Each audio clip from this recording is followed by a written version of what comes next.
that I thought that we could look at today is the Hebrew calendar, and there is good rationale behind it. So maybe we can. That's a broad statement on Jewish items. It's a broad statement on what? Jewish items. Okay. All right, so here we've got, it's on your sheets also, this kind of lovely sort of, when is the beginning of the year? What do we think about as the beginning of our year? Hebrew calendar. Well, most of us kind of look at Rosh Hashanah. Okay, exactly. So Rosh Hashanah, Yom Kippur, we often think about as the beginning of our year. And our holidays that we've got, we start out typically thinking about the beginning of the year, Rosh Hashanah. So, what we have this month is a new month, started on the 24th. Let's see if I can. Anybody know what the new month is? Let's see. Passover's coming up, that's a hint. Uh-huh. So, it must be Nisan. That's it. So here's a song by Vocaloid, Linda Hirschhorn. You can take a look here. And this comes from this particular Siddur.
Yeah, things still working?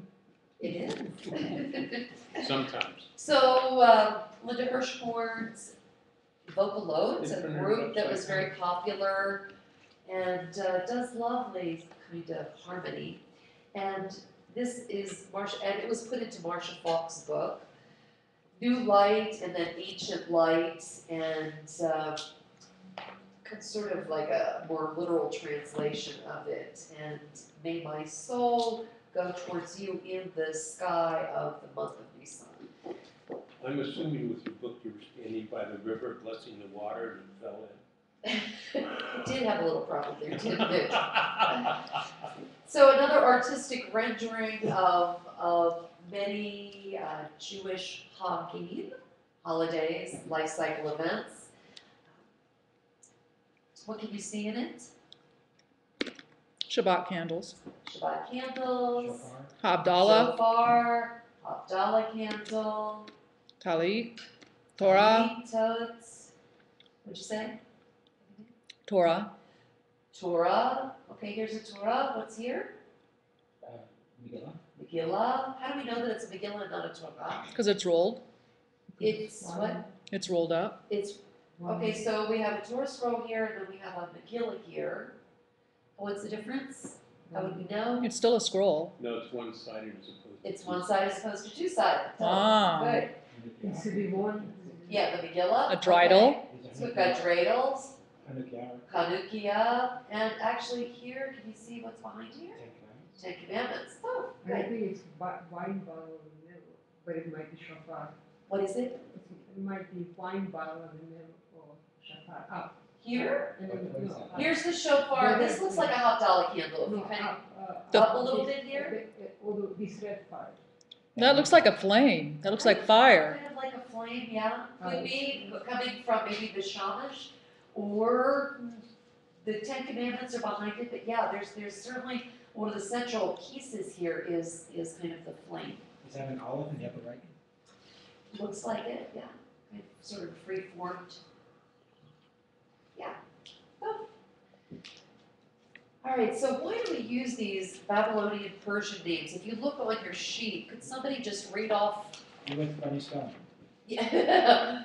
Somebody read off half and then somebody else pick another half.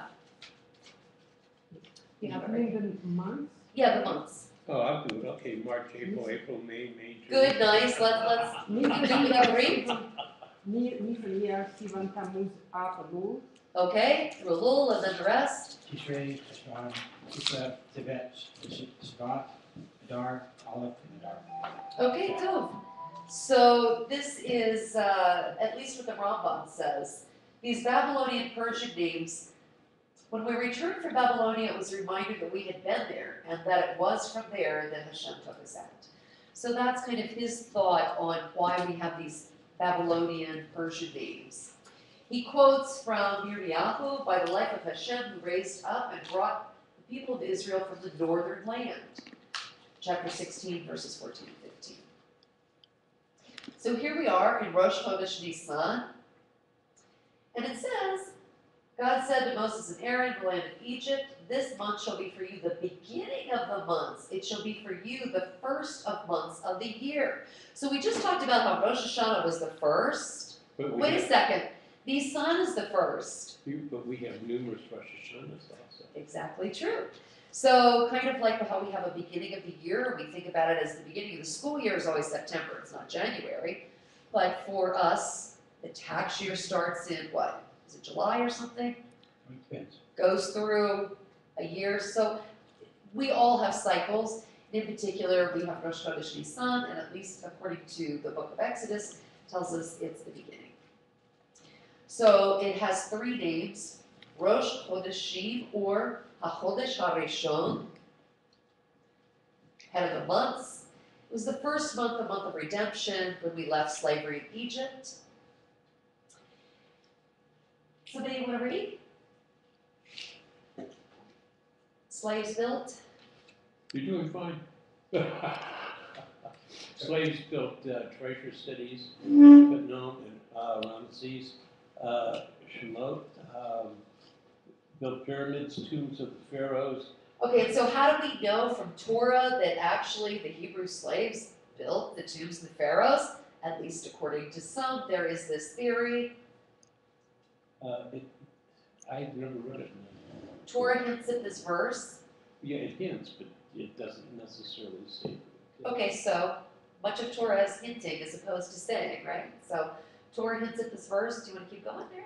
Okay, let's see. Torah hints at this verse. When the Israelites complained to Moshe, are there not enough graves in Egypt that you had to take us out to die in the desert?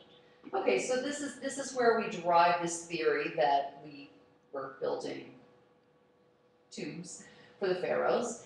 And at the end here, and this comes from the OU website, so you can understand here. No slave group, no group of slaves or enslaved nation certainly had ever escaped Egypt in the past. So, moving on. Nisan has three names. We know that it was Rosh Chodeshim, or Chodesh Habib, or the month of springtime. God said to the Jewish people, "You are leaving today in the month of springtime." So the lunar calendar is 29.5 days, and it's adjusted in a shana me'uberet, a leap year, a pregnant year, which adds the extra month of Adar. So you can see on your sheets at the bottom there in terms of the options, Adar is added at certain periods of the time. If we didn't have this adjustment, it would travel through the seasons like Ramadan. The Muslim holy month travels in their lunar calendar. It migrates through the seasons. And for them, it's very difficult when it comes to the fasting all day in the summertime, and it's probably a little easier to do Ramadan when Ramadan's in the winter, so they only have to fast a shorter period of time. Again, coming from the OU website, that information. So Hillel II, in the 4th century CE, made a fixed calendar which has a 19-year cycle. So the lunar calendar realigns with the solar years. Adar 1 is added in these years. Okay, this year is not one of these. Last year was, because we had an Adar Aleph and an Adar Bet. When is Moses' yahrzeit and his birthday? Adar Bet. It is the 7th of Adar, in Adar Bet. When we Yeah, have the answer two is Adars. always Adar Bet. Suzanne. Yeah. So if anybody that has a yahrzeit in Adar Aleph, it's always recognized in Adar Bet on years that don't contain the 2 Adars.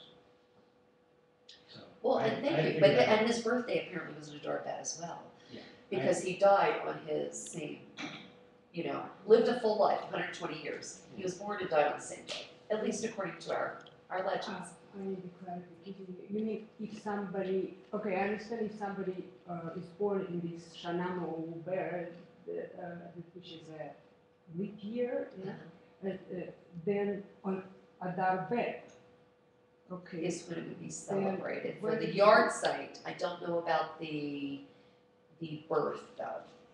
At least in Moses' case, the assumption is he was born and died in Adar Bet on the 7th of Adar. Oh, and your side, even if somebody died in Adar Aleph and it was not a leap year, you still celebrate Adar? But when you have two, You can. If you died in Adar, it was just called Adar. Yes. So the years that only contain Adar is celebrated on Adar. that day of Adar. And years in there's an Adar 1 and Adar Bet is celebrated in Adar Bet.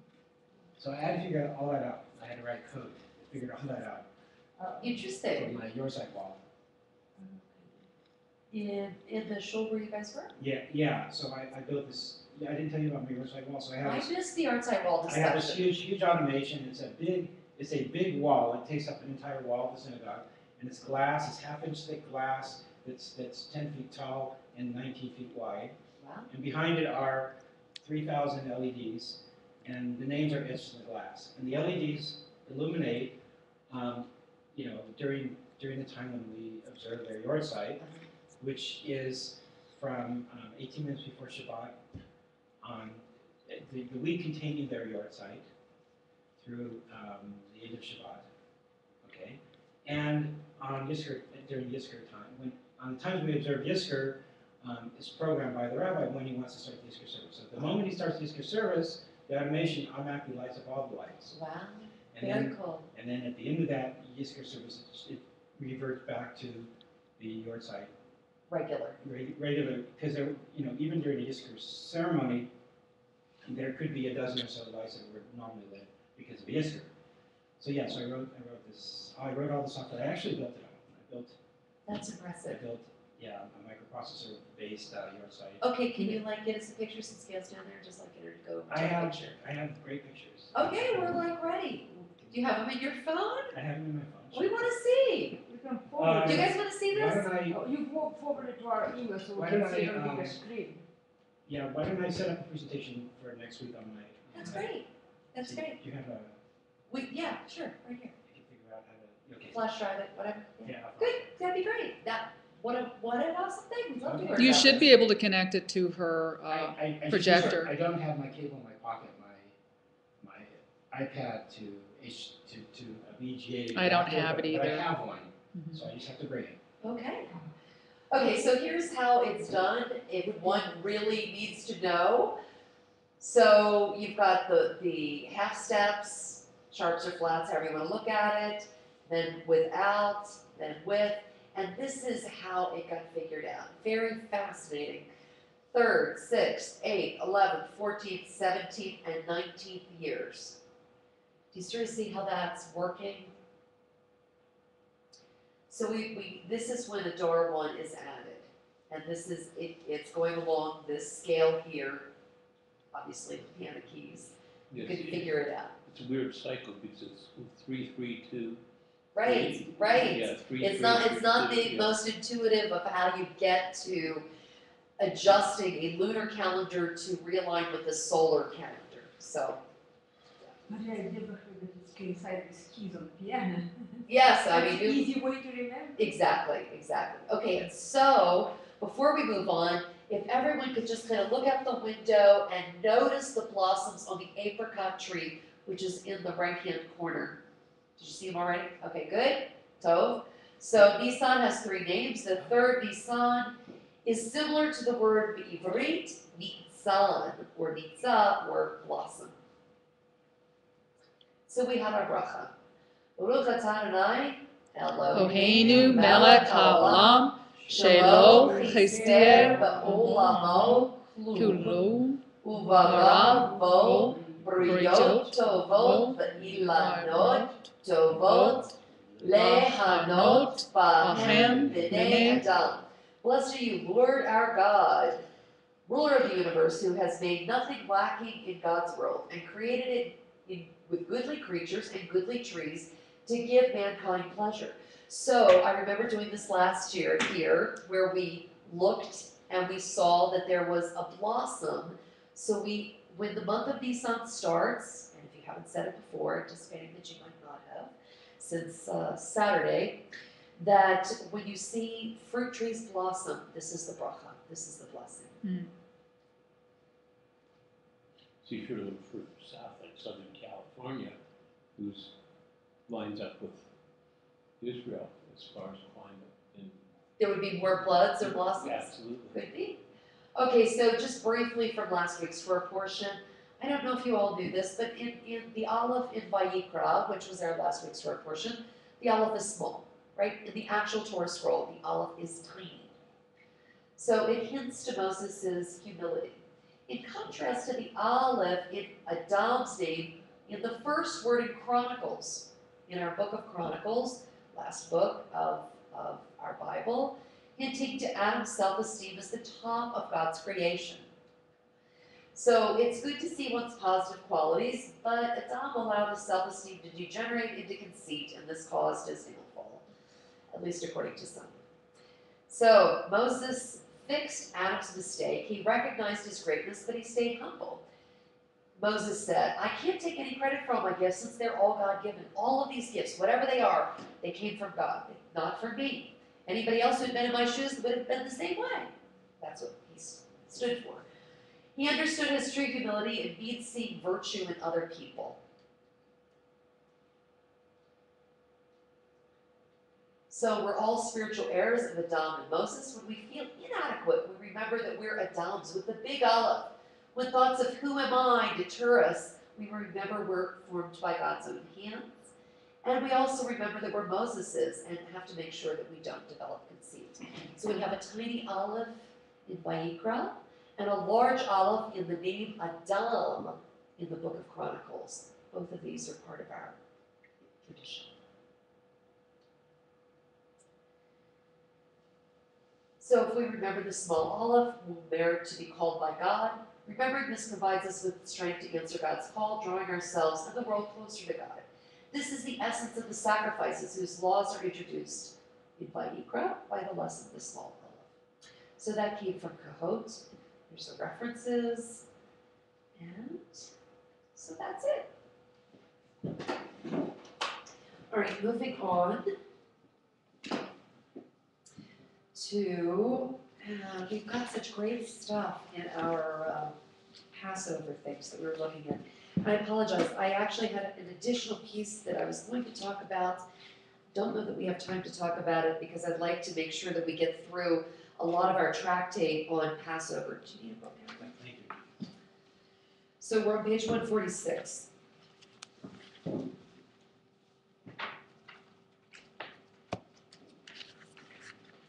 want me to start? Yeah, and so remember where we were last time? We're looking at the issue of the quote, the case of doubt. What do you do when there's doubts, right? The mouse brings in chametz, and then we're a little worried about that. So what is this like? We have additional cases that they brought to us. The case of the 9 shops. There's 1 shop selling treif, 8 shops that are selling kosher. Can we assume that this extra thing, wherever this came from the 8 shops? The answer was yes.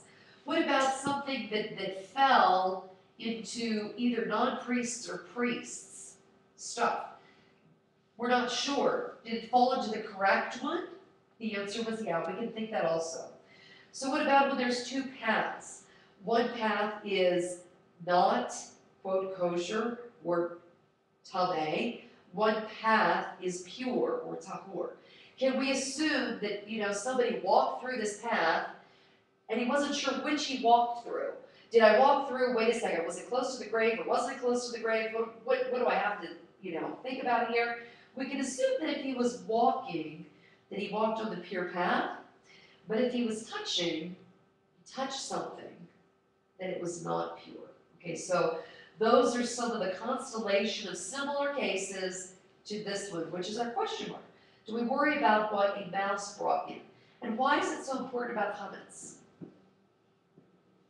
Because your house has to be Chametz free. chametz free. And what's the punishment for having chametz? A dead mouse. That could happen anyway. But the reason everybody is so worried about, chametz Jackie is, Mason explained it very well. So he said the punishment for eating chametz on Passover is like it's not death. It's karet. karet, which is like the worst. And he says actually the punishment for adultery is the same. So having chametz is akin to that. But a friend of mine once said, well, I tried both, and I can tell you that they're not the same. Well, on the other hand, karet doesn't come into effect unless you have witnesses. And I don't know that one could say it under these particular circumstances. Karet comes into effect under certain issues. I mean, and we have to study the last part of Sanhedrin. Violating Shabbat is one of those. We But you have have to have witnesses. under that circumstance, yes. But under eating chametz, it's a different category. So I'm not sure. In terms of like what actually karet is, there's discussion and being cut off or having some kind of heavenly judgment. Okay, so yeah. You mentioned that chametz is equivalent to ego. Where is it coming from? In terms of that discussion, or where No, does that in metaphor general. come from? Yeah. That metaphor is in part of Hasidut. The chametz is typically thought of as ego, and that's why it's necessary to completely be tool. Let it be nullified. Not like pop psychology culture is, learn about self-esteem and learn about ego and put it in its proper place. Okay, fine. But really, our Hasidic literature says at some point one has to be able to do tzimtzum to the point where there is 0 ego. Yeah. So Where should we start? if there is doubt. If there is doubt as to whether the mouse entered the house or not, this corresponds to the Mishnah of the valley and to the dispute between Rabbi Eliezer and the rabbis. For a Mishnah states, if someone entered a valley in the rainy season and there was a source of impurity in the field, and he says, I passed through that place, but I don't know whether I entered that field or not. Rabbi Eliezer said, declare him pure, and the rabbis declared him impure. Wait. That's true. So, here's the issue. There's 2 paths. We've got Rabbi Eliezer's view.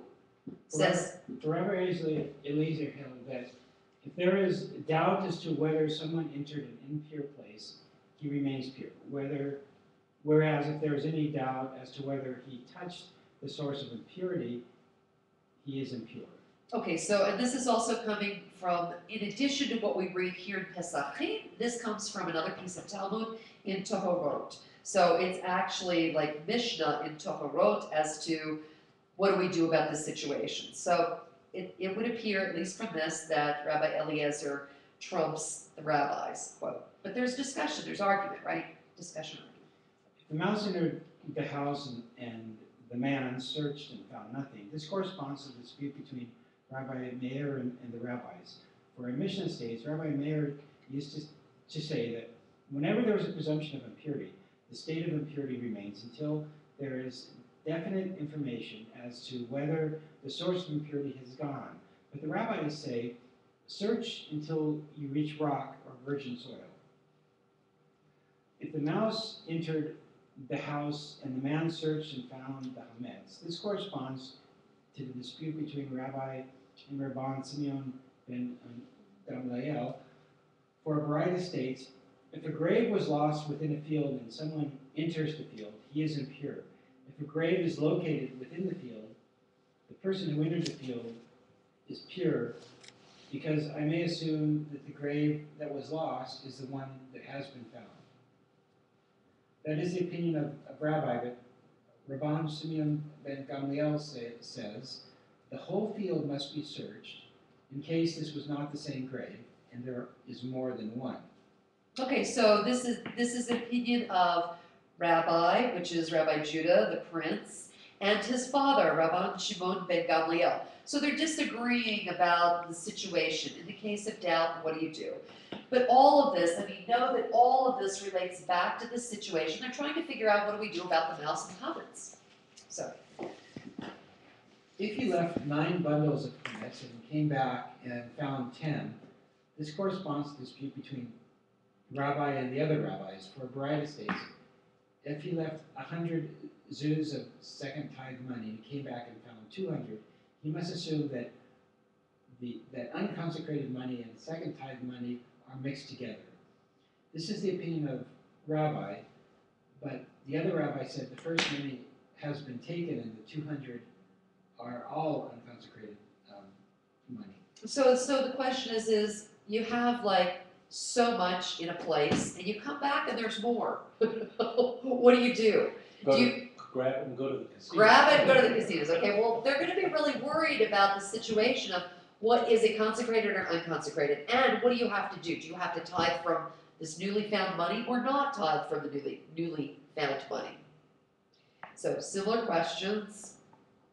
If he left 10 bundles of chametz and came back and found 9, this corresponds to the end of the bride, for it states that if he left 200 zuz and came back and found 100, 100 remains, and 100 has been taken. This is the opinion of Rabbi, but the other rabbis say the first money has been taken and the 100 are all unconsecrated money.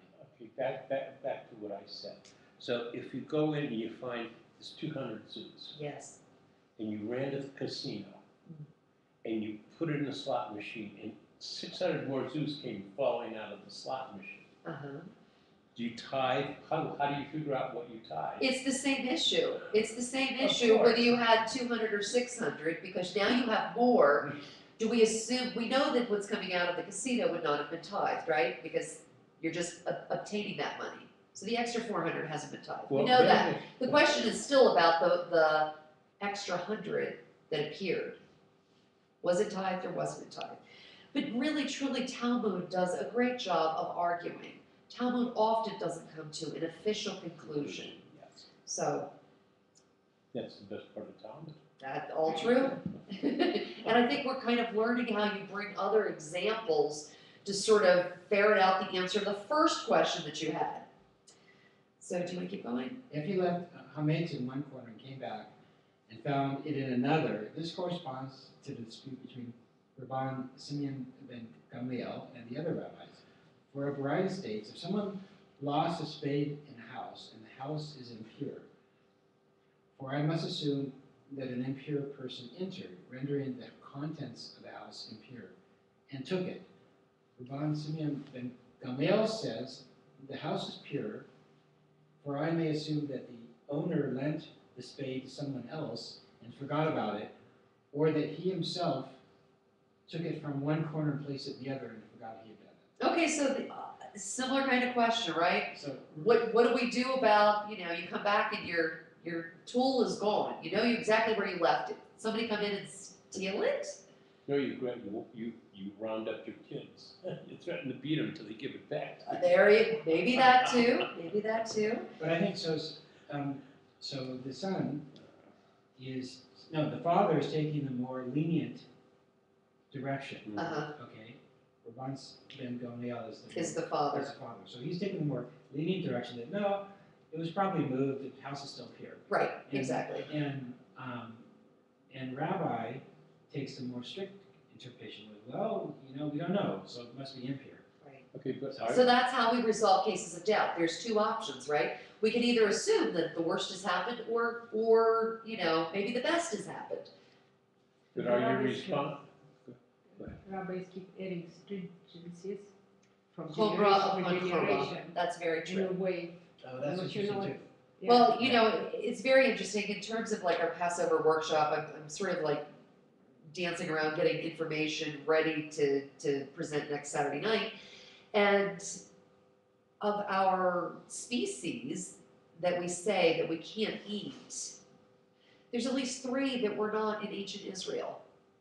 They didn't exist in ancient Israel, right? Of like oats, spelt, whatever. Mhm.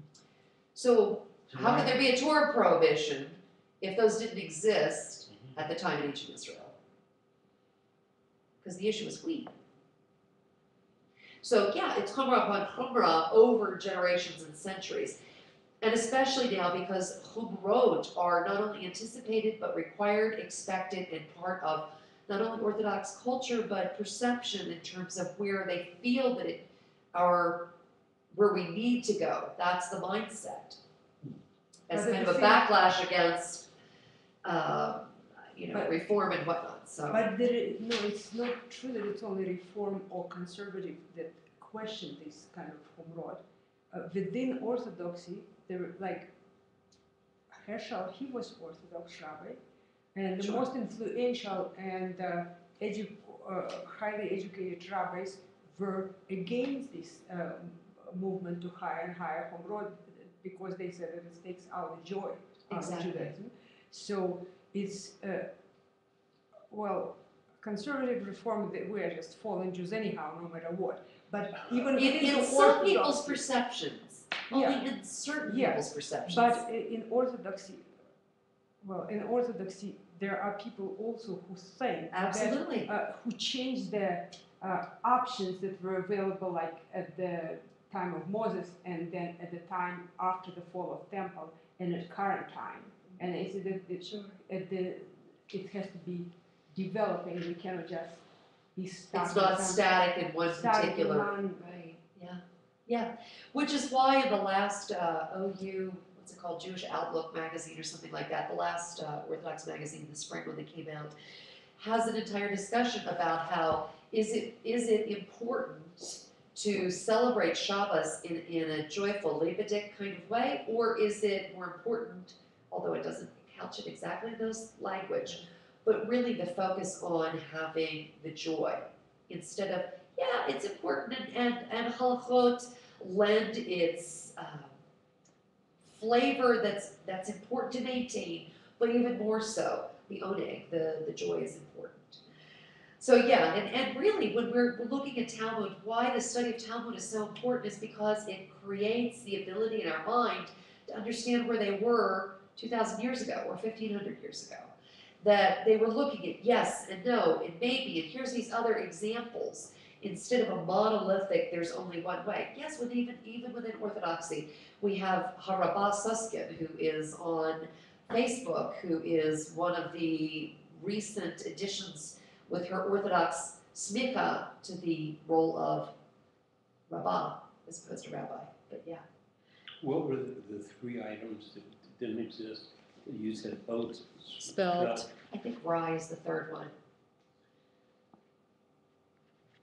I need to go look But it's back. because they can be fermented and sprouted. No, the reason is because they were in Europe and these were the common grains. And so, because we weren't like 100% sure exactly, so let's put in these categories. It's kind of like throwing in kidney oat, or throwing in gebrox, or Okay. throwing in whatever else. Oh, Because they're similar. Let's put the box around the box around the box, the fence around the fence is really how it's usually spoken. You also have the same type of argument with meats. Meats. Yes, because. Chicken, beef, No, because lamb. there are some people, even though you have an American bison, and even though it meets all the, Normal kashrut requirement, but it's not been on the list for 1,000 years. that's correct. That's the problem. It's kind of like tarnagol, right? You know, turkeys. Okay, all right, so Judy, you want to pick up the indented section there? Who said anything about a corner? Words are lacking from the Baraita, and it should read, if someone goes to stay in the house is impure, for I must assume that an impure person entered, rendering the contents of the house impure, and took it. If the owner left a spade in one corner and found another, the house is impure, for I must assume that an impure person entered, took the spade from one corner and disposed of another. Rabban Shimon ben Gamliel says the house is pure, for I may assume that the owner lent a spade to someone else and forgot about it, and that he himself took it from one corner, placed in another, and forgot. Okay, so how do you resolve cases of doubt? It would almost seem that there's some kind of non-kaf zechut, or judging with a hand of merit. Assume that it's pure until you learn otherwise, at least in these cases from Rabban Shimon ben Gamliel. So picking up the italics there? The following is a running commentary on the Mishnah. The interesting digressions not being allowed to obscure the interpretation. The Gemara makes clear that substances in the list are not true chametz, but fall into two categories: mixtures containing chametz and degraded forms of chametz. As the text contains both Hebrew and Greek terms unfamiliar in Babylonia, the Amoraim have to engage in a certain amount of Trying to figure it out. Yeah. Yeah, looking at the word, trying to sort of figure it out. The comparison of Judean and Edomite wine carries a subtext. Edom is the symbol of Rome, and the alternating forces of Judah and Edom point to the eventual triumph of Judah. Okay, so in the Mishnah there? You want to? Okay. You transgress the laws of Passover by retaining in your possession any of the following: Babylonian dip, Median beer, Edomite vinegar, Egyptian zythos, dyer's soup, butcher's dough, scribe's glue. Rabbi Eliezer says, women's cosmetics also. In some you transgress by keeping anything made of grain. The items in this list are forbidden, but do not render you liable to being cut off. One who eats leaven on Passover shall be cut off from his people, Keret. Okay, so the Egyptian zythos there, at least according to Jastrow, we think that may be beer. We're not sure, but we're going to talk a whole lot more about each of these and what their potential problems are. So in the Gemara? The rabbis taught 3 things are said of Babylonian dip. It blocks the heart, it blinds the eye, and it weakens the body. And who knew? They knew about these things 1,500 years ago in terms of blocking, quote, the heart. So It blocks the heart because of the whey it contains. It blinds the eyes because of the salt. It weakens the body because of the moldy bread in it. The rabbis taught 3 things increase feces. Yeah. Bend the stature and rob a man of 1/500th of the light of his eyes. So in other words, don't eat these things either. Okay? These are they: black bread, unmatured beer, and raw vegetables. The rabbis taught 3 things decrease feces: straighten the stature and lighten the eyes. These are they: refined bread, fat meat, and mature wine.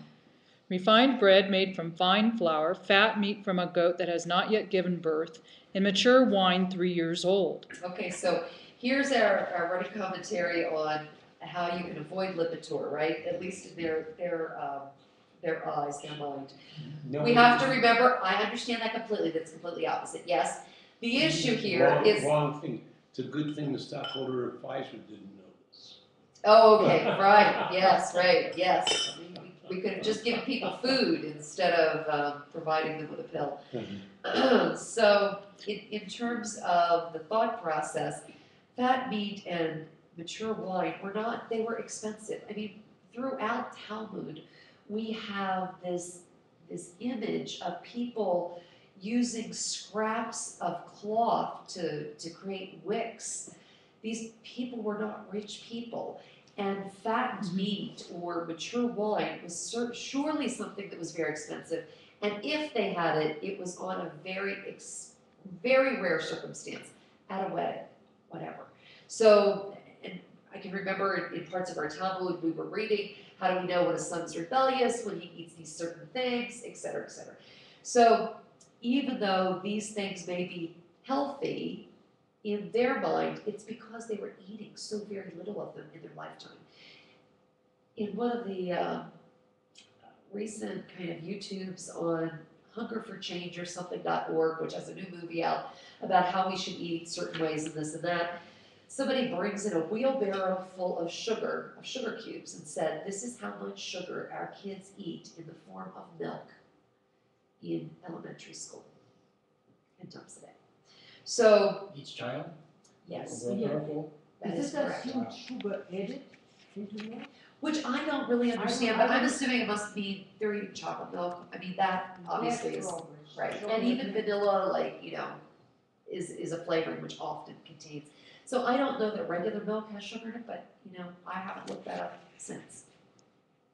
Anyway, so if I can find that link again, I'll send that out. Apparently the movie's free till the end of the month, talks about how, as a species, we really need to, you know, consider how we're eating and on and on. But anyway, digressing. So, Whatever is good for one part of the body is bad for another. What is good for that is bad for this, other than fresh ginger, long peppers, refined bread, fat meat, and mature wine, which are good for the whole body. Median beer is forbidden because they put barley water in it. Edomite vinegar is forbidden because they put barley in it. Rav Nachman said, at first when they used to bring wine for libations from Judea, the Judean wine did not turn sour until they put barley in it. They called it the soured wine, vinegar without qualification. Nowadays it's the Edomite wine that does not turn sour unless they put barley in it, so they called it Edomite vinegar. This fulfills what is said, I shall be filled now that it is laid in ruins. If the one Israel is full, the other Edom will be laid in ruins, and if the other Edom is full, this Israel will be laid in ruins. Rav Nachman bar Isaac said, the alternating fortunes of Israel and Edom are derived from this. One people shall be mightier than the other. Rabbi Judah said, originally if you bought vinegar from Am Haaretz, there was no need to tithe it, since you could assume it was made from the husk. But now if you buy vinegar from an Am Haaretz, you must tithe it, since you have to assume it is made from wine. Okay, so an Am Haaretz is often the label, a person of the land literally, but it's often the label that are saying the ones, the Jews who are not very scholarly. Illiterate. So maybe they wouldn't have known that they needed to tithe. Okay. Does Rabbi Judah? Does Rabbi Judah hold that husks do not have to be tithed?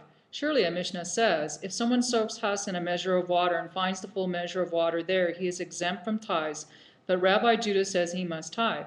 What he means is, if you bought vinegar from an Am Haaretz, there is no need to tithe it, since the Am Haaretz is under suspicion of having failed to tithe the husk. Alternately, one statement concerns vinegar made with a strainer, and the other concerns vinegar made by soaking pips. Egyptian zythos. What is Egyptian zythos? Rav Yosef taught it consists of 1/3 barley, 1/3 safflower seed, and 1/3 salt. Rav Papa substituted wheat for barley in the recipe. The mnemonic is sizni. They steep them, roast them, grind them, and drink the mixture between Passover and Pentecost. If you are constipated, it loosens you. If you suffer diarrhea, it constricts you. It is dangerous for sick people and pregnant women. Dyer soup. Here they understand it to be bran water with which they moisten lac. Butcher's dough. Bread made from a grain less than 1/3 ripe. They place it over a pot and it absorbs the moisture. And scribe's glue. Here they understand it to be leather workers' glue. Rabbi Shemi of Haznaz said, it is a cosmetic that rich girls use, then give what is left over to poor girls. Rabbi Shimi can't be right. Didn't Rabbi Chia teach that the Mishnah lists 4 general items and 3 trades? If you say that scribe's glue is a rich girl's cosmetic, what is the 3rd trade? Then what if you say leather worker's glue is meant? Why is it called scribe's glue? It should be called leather worker's glue. Rabbi Oshaya said it is certainly leather worker's glue, but it is referred to as scribe's glue since they use it to stick their papers together. Rabbi Eliezer says women's cosmetics also. Women's cosmetics? Surely he means women's applications. As Rabbi Yehuda said in the name of Rav, when Jewish girls have matured physically but not reached adult years, poor girls apply lime as a depilatory, as a hair remover. So that's the pre-waxing days. Yes. Rich girls apply fine flour and princesses oil of myrrh, as it is written. 6 months with oil of myrrh. What is oil of myrrh? Rabbi Huna bar Yemira said, statki. Yeah, which apparently in Greek is something that's oozing or dripping. Rabbi Yirmiyah bar Abba said, oil extracted from olives less than a 3rd ripe. Rabbi Judah said, ampakias. Which is at the footnote there. Greek denoting wine from unripe grapes rather than oil. There is perhaps some scribal confusion here. That is oil extracted from olives less than a 3rd ripe. Why do they apply it? Because it removes unwanted hair and softens the flesh. Okay, so women's cosmetics is actually an entire area within Orthodox practice of what one needs to rid oneself of prior to Pesach. There are lists of chametz-free cosmetics. I've got the book if you are so inclined. But yeah, we think about it. You're kidding. So wait, I don't understand this. Because the issue is you can't derive benefit. I'm actually working with the Jewish community in Elko currently because they're in need of, that selling the chametz piece, right? So it's not only selling the chametz that has oozed out and is kind of like, I don't know if you've ever koshered like a cookie pan, but if you put it up to 500 and you leave it for whatever, 30 minutes, there's stuff that comes out. I don't know where it comes from. You can't see it. You wash it. But really, when you kosher something, you can actually see this crud that comes out, right? So they needed the rabbinic kind of bill of sale, of transfer, and I said, okay, and please list your pets and where they're located on the property. Why? Because of dog food or cat food or cattle food, right? A lot of it has grains in it. There's no benefit. So that's cosmetics, right? I understand grains in dog food, but cosmetics, I still don't understand. You can't how it's derived benefit. from, the wheats or the. What do you think? He wants to know how it Cosmetics are relates made to from, I chametz. see. Right. So how- They're made from magical formula chemicals. I see, right. Yeah, they're magical chemicals that have no grains in them. Okay. That's the question. So somehow in the process it involves chametz. Really? Okay. But So you have to look for that special P to tell you the cosmetic. It's not gonna be on your cosmetics. It won't be? Not at all. No, good grief. It's only for food products that they do a hechsher. Really? And wax paper and, plastic stuff. But no, it's not on things that are not edible.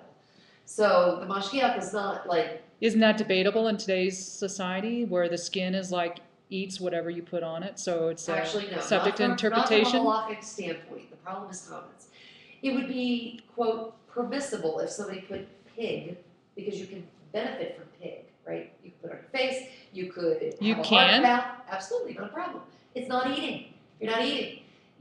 That these are the loopholes and the thinking, the Talmudic logic and halachic discussion bring. It's not black and white. There are all shades of gray. So whether it's, and this is So- like a very common thought of, suppose you have an apple seed and you put it into a pig that's like a luau pig in the ground. And then it grows, the DNA grows together into a tree and creates apples. Is it okay? Permissible or not?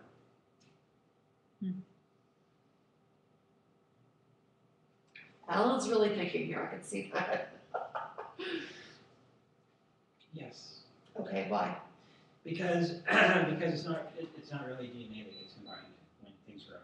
I see. It's at a smaller level, it's molecules. So molecules don't count. Well, I mean, everything grows because of, The question is, do molecules count? so the question is it still an apple, regardless of what it's been grown in? Yeah. Yeah, it's still an apple. I don't think the molecules count. Is You're it right, the Batul molecules don't count. That is the issue. Is it Batul Pesachim issue? Actually, in this particular case, it's because it's an apple. It's an apple. And no matter how you slice it, it's still an apple. So the issue is if it's a pig valve that goes into the heart, or it's pig insulin that's being used. What? It made me stop and think. That was a very good question. It is. I mean, it's one of the echo kashrut, mashgiach kinds of questions that, they bring up when you're studying this stuff. Halacha is, there's lots of shades of gray, and to be able to find the loophole was the important piece. Being able to catch the loophole and bring it back and understand why, or how something can be made kosher, or how you can do X, Y, or Z, which is the question about texting on Shabbos. Can you text on Shabbos? No, you generate the electric current, no? Really? No, okay. You're not supposed to work, but if something gives you pleasure, I don't think that's not work. Nice, but reform halachot, and thank you for sharing that, but in terms of an orthodox discussion, let's just hold the orthodox line here, not even the conservative Okay, line, well, let's hold the orthodox line on this. You can go to Orthodox also, but it depends where you're standing. If you're standing in the air roof, I guess it's okay. If you're standing in an air roof? Nice one, Mike, yes, nice. Well, if you're standing within the That's a good point. You're not supposed to carry the phone. But when you type it, I mean, you're not allowed to write even with a pen. Writing is different, Judy, right? Texting. Writing is different, are we writing? Writing means that you write and it stays. There's special Shabbos pens, right? Oh, I didn't know that. Okay, so let's read this article now that we're on to this topic. Oh, God. Where are we at? Mike, are you up? No, I'm sitting down right now. I don't know if that's legal. Let's do this, we've got enough time. Which side? Please note that it's done by Gil's student. Go ahead. Okay, is that a student of Gil's or is that the person's name? Keep going. Okay. Texting on Shabbat involves violation of numerous rabbinic prohibitions and perhaps some biblical prohibitions as well. We will explore a few technical issues, keeping in mind that there are others which we cannot discuss due to space limitations. Okay, so let's start with the electricity issue, and then we'll move to writing and then to lighting, okay? These are all, and this was in the last Jewish Action, which came out in the spring. So if you're gonna not do something, you need to know what you're not doing and why you're not doing it, right? I mean, because it's not good enough to have a blanket prohibition. I'm sorry, you can't X. Why not? So these are the questions. Excuse me. The treatment of electricity in halacha is complex. The accepted practice is to forbid adjusting electrical current on Shabbat. Although there is a range of opinions as to why, early discussions in the late 19th and early 20th centuries explored various approaches to defining electricity within the categories of halacha. So we're gonna start with Gemara Gemara in Beitzah, okay? Forbids on a rabbinic level spraying perfume on garments on Shabbat because it creates Molid. a fragrance within the garment. Okay, so know that this is the basis of not texting, okay? You gotta know why you're not doing something if you're not doing it. If you choose to do it, fine. I mean, however that works in your life, obviously we live in America and it's a free country. But understanding the logic behind it gives us greater insight into all of these issues. Know that this is the issue. Spraying perfume on a garment on Shabbat creates a fragrance within the garment. That's the basis for texting? That's exactly right. See all of these issues here? See what we've just been doing? This is teaching Talmudic logic. This is teaching you a method of thinking. This is teaching you logic from a legal construction. Okay, it's a different way of thinking. It's not A plus B plus C equals D. It's bringing in a constellation, okay? So that's what we're going to do. It has to deal with this issue, spraying perfume on a garment on Shabbat. Do you want to continue with Rabbi Yitzhak Shmelkis? In his Responsa Beit Yitzhak, published in 1878. Wait, I gotta find out where I'm at. Oh, wait, yes. Proposed that closing an electric circuit, thereby causing electricity to flow through wires, is similar to perfume entering fabric, and also would fall under rabbinic prohibitions of mulin. Only, right. Okay, so closing a circuit is going to be likened to this infusing a garment with perfume. Because we had to pull from somewhere, right? That's a reach. And when you see the reaches, you'll understand why Reform chose Reform, why Conservative chose Conservative. If you understand the backdrop to all of this, you may come across with a different opinion as to how you do your practice. Maybe you'll choose because you can just so get how these are together. Okay, let's keep moving. Rabbi Shlomo Zalman Auerbach, in his 1935 work, Me'or disagreed with Rabbi whatever. Shmelkis, the previous guy who said it's like the Right. fragrance. Based on the intimate understanding of new technology and complex Talmudic arguments. Okay, A decade later, in 1946, Rabbi Avram Karelitz, Karolins, published in his Chazon Ish on Or Chaim, which is part of the Shulchan Aruch. in which he forbade completing an electrical circuit because it constitutes forbidden labor of building. Okay, so it's building. In his mind, it's not molid, it's building. That's how he's getting around it, okay?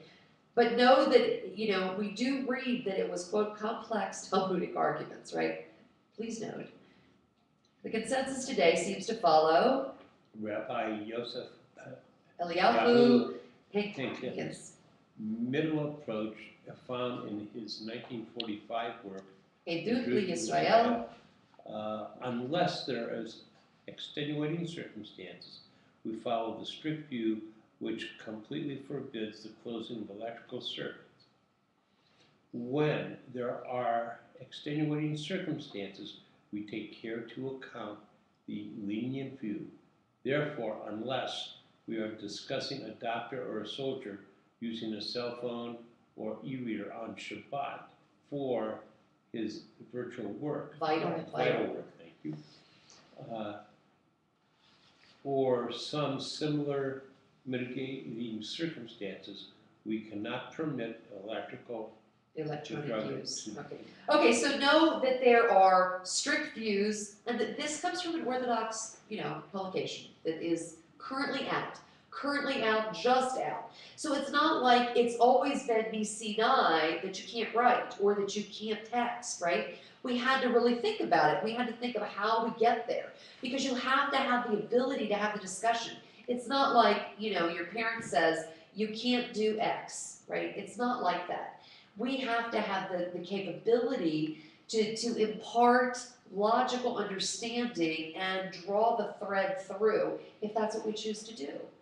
So, moving on. And now we see, of course, if we're talking about a doctor or a soldier using a cell phone or an e-reader, okay, those are loopholes, or those are excluded from our discussion, because those are vital and important, right? But this is ancient loophole, because for saving life, you allow. That's correct. Just about Absolutely. everything except murder. Absolutely, right, yeah. Okay, writing. Generating letters on a cell phone screen in almost all cases violates at least a rabbinic prohibition. So you gotta know whether you're violating something that's the Rabbanan or Deoraita, right? Biblical prohibitions are on a higher level. The biblical prohibition against writing on Shabbat only applies to permanent ink on parchment or ink and or parchment equivalents. If one writes with fruit juice, which isn't permanent, he violates a rabbinic prohibition. Similarly, writing in sand is only rabbinically prohibited. Our writing was an etch-a-sketch would be the same. It would be similar to exactly this, though, wouldn't it? Because you're writing on letters on a cell phone, right? Yes, Okay, but if, so- you know, some things I can understand, some prohibitions, because it creates people to work. Okay, Okay, right, sure, and- of and- course, and- and and that, this and the is, why- this is reform argument, and I understand it. No, I And it's valuable in itself. But let's go on, because we have like 5 minutes to get through the rest of this article. Okay, and we'll talk about it after one, okay, if that's okay with you, Mike. Yes. Okay, Rabbi Shmuel Vossner, Shevet Halevi, writing in 1983, ruled that creating letters on a computer screen is biblically prohibited. This is the Etch-a-Sketch argument. The screen will not dissolve or rot, and therefore is the equivalent of parchment. The letters will also remain on the screen permanently unless someone erases them. However, Rabbi Nachum Rabinovich argues that writing on a computer screen is not a prohibited form of writing because neither the letters nor the background is permanent. One will eventually turn off the electricity, causing everything to disappear, and even if one does not, the batteries or generator will eventually lose power and turn it off. Similarly, Dr. Abraham Seufer records that Rabbi Auerbach told him that writing via an electronic stream is not considered writing with regard to the biblical prohibition. Okay, if you're following Rabbi Auerbach, who is a current modern Orthodox, I wouldn't say modern Orthodox, he is a modern day scholar of Orthodox persuasion, would say that's not the problem. It's not a biblical prohibition. However, Rabbi Zalman Menachem Koren notes that of a recently developed type of LCD, which includes this Kindle's ink technology, you've got Kindle, is problematic even according to lenient views. With this technology, the molecules remain in place and the screen retains that which is written on it, even after being turned off. Writing on this type of screen would be biblically prohibited because the quote ink and the quote parchment last. Right, onto light.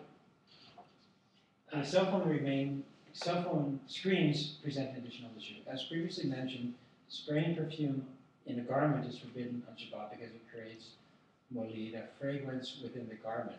While Rabbi Auerbach disagrees with the view that causing an electrical current to flow is considered molid, he did not entirely reject the Talmudic concept. He argued that unrecognizable changes cannot be considered molid. But what does the word molid mean? Molid is like yeled is child, so it's to like almost like birth or create. Okay, but lighting a dark object such as a neon light is rabbinically prohibited. Applying this to cell phone screens, both CRT and plasma screens involve lighting pixels one way or another. Rabbi Auerbach would therefore consider their use on Shabbat rabbinically forbidden because of molid. LCD screens are backlit. If the backlight is already on, then using such a screen only blocks or modifies light and does not turn it on. Therefore, molid does not apply to LCD screens unless one turns on the backlight. However, cell phones never maintain a constant backlight because of battery drain. Therefore, even using LCD screens is rabbinically forbidden according to Rabbi Auerbach because of molid. But if you had an LCD screen, which was always lit, it would not be forbidden because of molid. Do you see the loophole? Or the way the e-reader works on that. It doesn't need a backlight, nor does it actually create light itself. Okay. Okay. On to the conclusion. Absent life-threatening danger, even intelligent operator, the Army must avoid texting on Shabbat. Oh, really? There are other issues worthy to mention, such as texting indirectly, grama, text being automatically saved on a server, which might be prohibited in the parameters of somewhat ambiguous prohibition of performing a weekday activity on Shabbat, uvar dekol. However, we cannot explore here. However, an important response by Rabbi Rabinovich places a worthy emphasis on the entirety of halakhic arguments on the subject. Rabbi Rabinovich was asked by his students in the IDF whether, when writing non-urgent security-related information in Shabbat, they should type on computers or write with special Shabbat pins with slowly disappearing ink. After intensive consultation with IDF engineers, Rabbi Rabanowitz ruled that the otherwise rabbinically prohibited pens are halachically preferable to electronic writing on a computer screen. And my assumption is because of the issue or the fence that it will only end up proliferating itself. If you have a Shabbat pen that has disappearing ink, this piece of paper ultimately will only be parchment, right? It's like writing in lemon juice or something, you know, secret codes and messages, all that, Disappears. whatever, disappears, whatever. But at any rate, but lessons, go ahead. Absent life-threatening danger, yeah. Even intelligence operatives in the army must avoid texting on Shabbat. Okay, so, So the whole thing with the LCD screen is that it's already on because it's backlit. So you're not turning it on, so then that's okay. So, but these come on and go off, which is the issue, right? That's at least, we're under the lighting. There's three general issues. There's electricity, there's the writing, there's the lighting. Those are the three issues about texting on Shabbos. So, and fascinatingly enough, much of the Jewish Action magazine was talked about this issue of the new Orthodox family, and what does that mean? What about texting Good Shabbos across the table, right? So obviously they're having these issues, and having a halachic analysis about texting on Shabbat it's delightful. It's delightful. It's not a, this is forbidden, this is permitted. This is how we're Jewish. This is really the process of Jewishing, right? At any rate, that's all I have for today. Toda rabah, thank you for coming to class.